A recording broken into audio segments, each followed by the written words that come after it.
Let's see if we can solve this integration problem. When I look at this problem, I think, well, what antiderivatives do I know?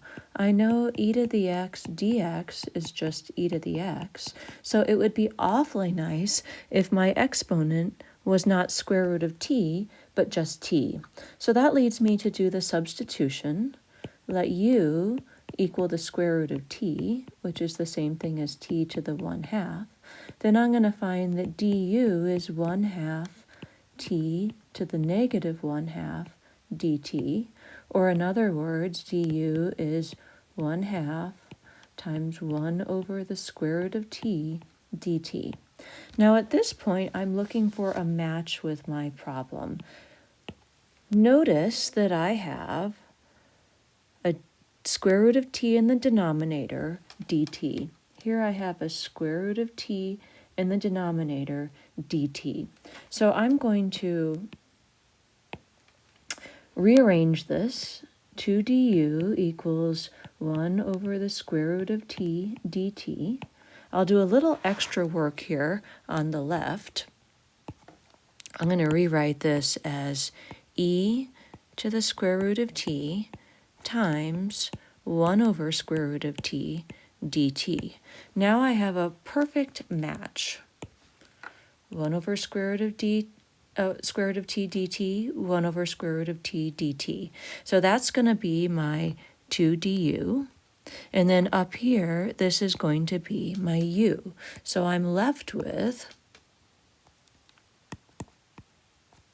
e to the u times 2 du. And that's something that I know how to integrate.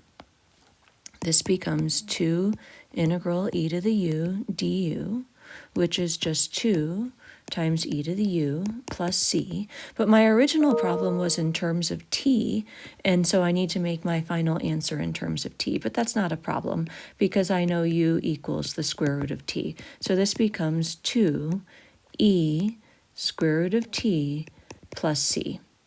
Now I can always check my answer because if I take the derivative of my answer, I should get the integrand back. So here I had the original problem of e square root of t dt, and I have my answer,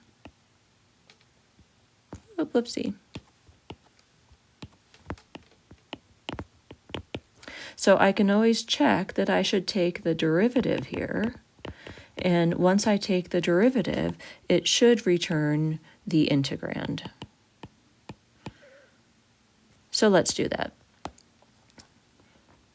If I take the derivative with respect to t of 2e, this will be t to the 1/2, plus c, that gives me 2 e t to the 1/2, and then I need to take the derivative of that exponent, t to the 1/2.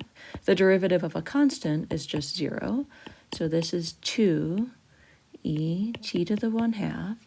This is 1/2 t to the negative 1/2. So I have my 2's cancel, and I'm left with e. This is square root of t, and on the bottom I'm left with square root of t. So indeed I got my integrand back, so it's a check that I have the correct answer.